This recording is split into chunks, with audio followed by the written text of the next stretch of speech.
Urdu historians میں خوش آمدید۔ ناظرین کرام، مشہور قول کے مطابق فرعون کی بیوی بادشاہ مصر ریان بن ولید کی اولاد میں سے تھی۔ یہ ریان بن ولید وہی شخص ہیں جو حضرت یوسف علیہ السلام کے زمانے میں بادشاہ مصر تھے اور حضرت یوسف علیہ السلام پر ایمان لے آئے تھے۔ آسیہ بنی اسرائیل میں سب سے زیادہ حسین و جمیل اور اپنے خصائل کے اعتبار سے بہت زیادہ شہرت کی حامل تھیں۔ فرعون نے بنی اسرائیل کو ناپسند جاننے کے باوجود ان سے نکاح جبرن کر لیا تھا اور اس نے اپنی بادشاہت سے اس بات کا فائدہ اٹھایا تھا، جبکہ آسیہ اور ان کے والد دونوں ہی اس نکاح کو سخت ناپسند کرتے تھے، لیکن انہوں نے حالات سے مجبور ہو کر فرعون سے نکاح کیا تھا۔ ویڈیو میں آگے بڑھنے سے پہلے چینل کو سبسکرائب کر کے بیل کا آئیکن پریس کریں تاکہ آپ کو آنے والی ہر ویڈیو کا نوٹیفیکیشن ملتا رہے۔ ناظرین کرام، جب فرعون کے دربار میں حضرت موسیٰ علیہ السلام اور جادوگروں کا مقابلہ ہوا اور اس مقابلے میں اللہ نے حضرت موسیٰ علیہ السلام کو فتح دی، تو پھر جادوگروں پر یہ ظاہر ہو گیا کہ وہ باطل پر تھے اور حضرت موسیٰ علیہ السلام اور حضرت ہارون علیہ السلام اللہ کے دیے ہوئے دین اور حق پر ہیں، تو تمام کے تمام جادوگر سجدے میں گر گئے اور بآواز بلند انہوں نے یہ اعلان کیا کہ ہم ایمان لائے حضرت موسیٰ اور حضرت ہارون علیہ السلام کے رب پر۔ جب اس تمام معاملے کی تفصیل فرعون کی بیوی اور مصر کی ملکہ کو معلوم ہوئی تو اس وقت اس کے دل میں فوراً نور حق کا ایمان چمک اٹھا اور وہ ایمان لے آئی، لیکن یہ مرحلہ اتنا آسان نہ تھا کیونکہ ان کا شوہر فرعون انتہائی ظالم و جابر اور سفاک انسان تھا۔ جادوگروں کی شکست فاش اور حضرت موسیٰ علیہ السلام کی فتح مبین، یہ ان کی حقانیت کی کھلی نشانیاں تھیں۔ انہیں دیکھ کر بھی یہ بدبخت ایمان نہ لایا تھا اور اپنے کفر پر قائم تھا، لہٰذا جب اسے اپنی بیوی کے ایمان لانے کی خبر ہوتی تو اس کے بھڑکنے کا انتہائی قوی اندیشہ تھا۔ یہ ان پر ظلم و ستم کی تمام حدیں پار کر سکتا تھا، لیکن ان تمام خدشات کے باوجود اس نیک دل اور عظیم عورت نے کسی خطرے اور اندیشے کو خاطر میں نہ لاتے ہوئے اسلام قبول کر لیا تھا اور فی الحال اپنے ایمان کو کسی پر ظاہر نہ کیا تھا۔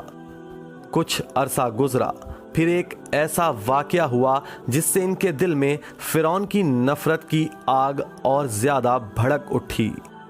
نادار مومنوں پر فرعون کے مظالم ان کے لیے ناقابل برداشت ہو گئے اور یہ واقعہ پھر ان کے ایمان کے ظہور کا سبب بنا۔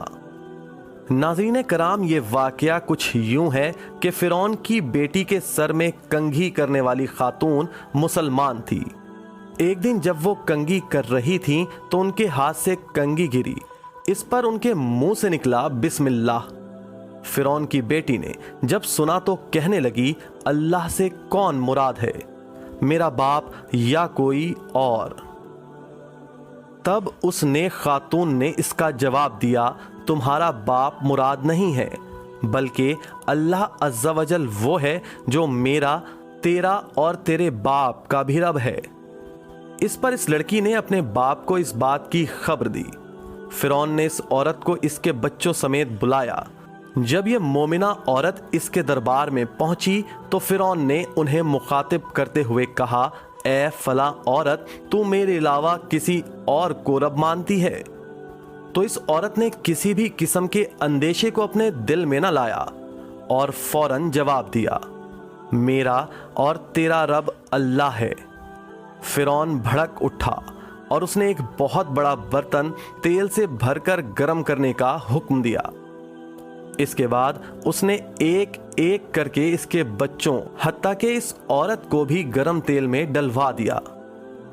معزز خواتین و حضرات، جس وقت انہیں یہ اذیتیں دے کر شہید کیا جا رہا تھا، فرعون کی بیوی بھی انہیں دیکھ رہی تھی اللہ نے ان کی آنکھوں سے غیب کے پردے اٹھا دیے اور ان کی بصیرت کو وسیع کر دیا، اور انہوں نے فرشتوں کو ان کی روح کو آسمان کی طرف لے جاتے دیکھ لیا۔ فرشتوں کو دیکھ کر ان کا ایمان اور پختہ ہو گیا، اور حضرت سیدنا موسیٰ کلیم اللہ کی حقانیت کا یقین اور بھی بڑھ گیا۔ اور اس وقت آسیہ یہ سوچنے لگ گئیں کہ مومنوں پر فرعون کے مظالم ہوتے میں کیسے دیکھ سکتی ہوں، حالانکہ میں خود بھی مومن ہوں۔ ابھی یہ انہی خیالات میں گم تھیں کہ فرعون ان کے پاس آیا، اس مظلوم عورت پر اپنے ظلم کی داستان بیان کرنے لگ گیا۔ ادھر انہوں نے بھی فرعون کے ظلم و ستم کے خلاف علم بغاوت بلند کرنے کا ارادہ کر لیا تھا، اور اس سلسلے میں پیش آنے والے تمام اندیشے پس پشت ڈال دیے تھے۔ چنانچہ جب فرعون نے انہیں اس مظلومہ کو شہید کرنے کی خبر دی تو انہوں نے کہا، اللہ عز و جل سے تیری خرابی ہو، کس شے نے تجھے اللہ کے مقابلے میں اتنا بے باک کر دیا ہے؟ دوستو، یہ سنتے ہی فرعون بھڑک اٹھا اور غصے میں پیچ و تاب کھاتے ہوئے کہنے لگا، شاید تجھے بھی اسی جنون نے آ لیا ہے جس میں وہ کنگھی کرنے والی گرفتار تھی۔ تو اس وقت حضرت آسیہ نے جواب دیا، مجھے کوئی جنون نہیں آیا، میں تو خدائے یکتا پر ایمان لا چکی ہوں جو تیرا، میرا اور تمام جہانوں کا رب ہے۔ اس طرح انہوں نے فرعون کی کھلم کھلا مخالفت کر کے اپنے ایمان کا اظہار کر دیا۔ جب فرعون کو ان کے ایمان لانے کی خبر ہو چکی تو پہلے پہل اس نے انہیں بغیر تکلیف اور اذیتیں دیے یوں ہی سمجھانے بجھانے کی کوشش کی، اور اس مقصد کے لیے ان کی والدہ کو بھی بلا لیا اور دھمکیاں بھیج کر ان کو کہا، تیری بیٹی کو بھی اسی جنون نے آ لیا ہے جس میں وہ کنگھی کرنے والی عورت گرفتار تھی۔ میں قسم کھا کر کہتا ہوں، اگر اس نے موسیٰ کے خدا کا انکار نہ کیا تو ضرور یہ موت کا مزہ چکھے گی۔ ان کی والدہ نے حضرت آسیہ کو اکیلے میں فرعون کی بات ماننے کی ترغیب دی، لیکن حضرت آسیہ انکار کرتے ہوئے فرمانے لگیں، میں اللہ کا انکار کروں؟ باخدا ہرگز نہیں۔ جب فرعون کا ہر حربہ ناکام ہو گیا تو پھر اس نے انہیں اذیتیں اور تکلیفیں دے کر ایمان سے برگزشتہ کرنے کا فیصلہ کیا۔ چنانچہ روایات میں ہے کہ اس کے حکم سے انہیں طرح طرح کی اذیتوں میں مبتلا کیا گیا، حتیٰ کہ پاؤں میں میخیں لگا کر دھوپ میں سورج کی طرف رخ کر کے لٹا دیا گیا اور سینے پر چکی کا پاٹ رکھ دیا گیا۔ لیکن یہ تمام مصائب اور تکالیف سہنے کے باوجود ان کے ایمان و یقین میں کمی نہ آئی۔ چنانچہ اذیت دینے کے بعد جب فرعون نے انہیں اسلام سے پھرنے کا کہا تو اس وقت حضرت آسیہ نے بڑی ہی ایمان افروز بات کی، جس سے فرعون کا گھمنڈ خاک میں مل گیا اور وہ آپ کی ہمت اور حوصلے کے آگے گھٹنے ٹیکنے پر مجبور ہو گیا۔ ناظرین کرام، حضرت آسیہ نے کہا، اے دشمن خدا، ظالم انسان، تو میرے وجود پر تو قادر ہو سکتا ہے لیکن میرا دل میرے رب تبارک و تعالی کی پناہ میں ہے۔ اگر تو میرا ہر عضو کاٹ دے تب بھی میرا عشق بڑھتا جائے گا۔ اسی دوران جب حضرت موسیٰ علیہ السلام کا وہاں سے گزر ہوا تو حضرت آسیہ نے پوچھا، اے موسیٰ، کیا میرا رب مجھ سے راضی ہے؟ تو حضرت موسیٰ علیہ السلام نے ارشاد فرمایا، اے آسیہ، آسمان کے فرشتے تیرے انتظار میں ہیں اور اللہ تعالیٰ تیرے کارناموں پر فخر فرماتا ہے، سوال کر تیری ہر حاجت پوری کی جائے گی۔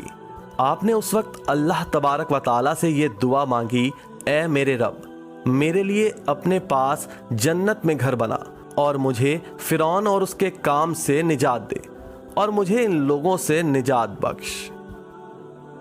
ناظرین کرام، دوسری جانب جب فرعون نے انہیں ایمان سے برگزشتہ کرنے کی تمام تدبیریں کر لیں اور اسے ناکامی کا سامنا ہوا تو وہ آپ کو شہید کرنے کا فیصلہ کر بیٹھا۔ فرعون نے آخری حربے کے طور پر اپنے کارندوں سے کہا، ایک بڑی چٹان لے کر آؤ۔